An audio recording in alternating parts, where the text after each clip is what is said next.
Welcome to day 2 of the media fun here at Super Bowl 46. I'm Ralph Vacchiano here with our NFL columnist Gary Myers. The Giants just met the media again, including, of course, Eli Manning. And Gary, you've covered Eli Manning as long as I have, and it just seems no matter what the stage is, nothing really changes with him. It's the same focused demeanor. You know, Ralph, the thing that from day one that we've noticed about Eli is extremely laid back. He doesn't let anything bother him. And the fact that this is his second Super Bowl, I think that he's just really taking everything in stride. He knows what to expect. He's not getting thrown off. He spoke to the team, as you wrote about last week, just get all the business stuff done last week before they got to Indianapolis, because when they get here, it's all about football, and I think that's what his approach is. What's really been interesting to me about him is most of the questions asked to him so far this week have been about Peyton, and I really thought whether Eli was elite would be the big deal, but is Peyton going to play again? Well, obviously this is a very unique situation where the game is being played in the house that Peyton built, and when Indianapolis was awarded the Super Bowl a few years ago, the conjecture was that Peyton would be the first quarterback and the Colts would be the first team to play the Super Bowl on their home field. Well, he's not here in the game. He's had a neck injury last season. We didn't play. The speculation is, whether he'll play next year, whether his career is over. If he can play, whether he play with the Colts. And Eli has been inundated with Peyton questions, but he's maintained his calm demeanor. He hasn't lost his patience. I'm not sure I would act the same way in the same situation if I was in the Super Bowl and all I was asked about was my brother. But certainly Peyton has become a dominant backdrop to the Super Bowl. Meanwhile, that's a fun story for us, but for Eli, he's all focused on business, as you can see. Well, we haven't had practice yet, so I think everybody's looking forward to that. Really, nothing has changed between yesterday's media day and today.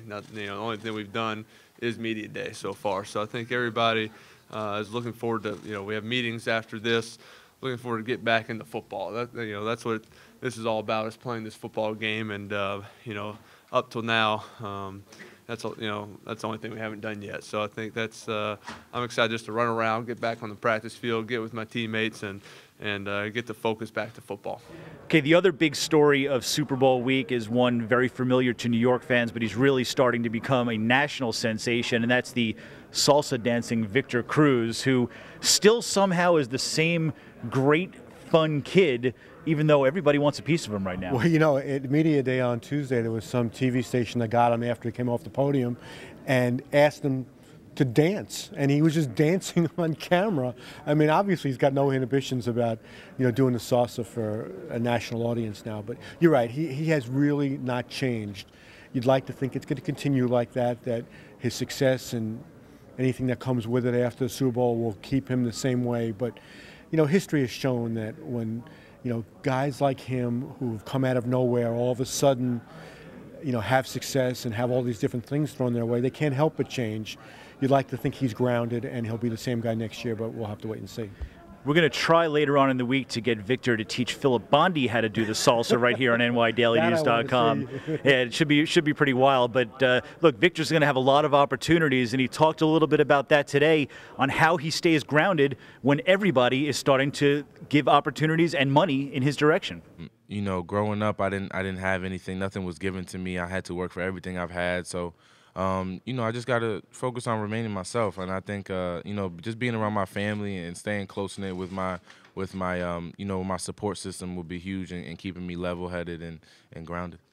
Well, those are some of the big storylines for Super Bowl 46, but one other big one is that these are the two same teams from Super Bowl 42, 15 Giants who were here from that game, and a few Patriots as well.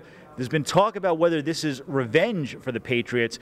I've got to think it is, at least a little bit, for Bill Belichick and Tom Brady. Maybe they won't outwardly say it, but that has to be in their mind. It's amazing. The Patriots were considered maybe the greatest. They would have been considered the greatest regular season team or the greatest team in NFL history if they had finished off that run 4 years ago and won the Super Bowl. But there's only 7 players left. I mean, that's unbelievable, the turnover they've had.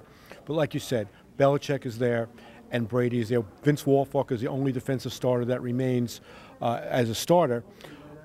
This team has always been dominated by Belichick and Brady, and they are both so competitive that regardless of what they say this week, you know they want to get even. If there is such a thing as getting even for what the Giants did to them 4 years ago, they at least want to even the score somewhat in 1-1 in Super Bowls.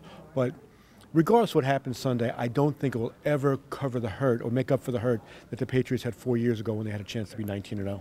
And we'll find out in 4 days from now whether they get a chance to erase some of that pain. And in the meantime, we got a lot more to do. Another media session, some coaches' press conferences. We're going to cover it all right here on nydailynews.com and on the blue screen. Thanks for watching, everybody.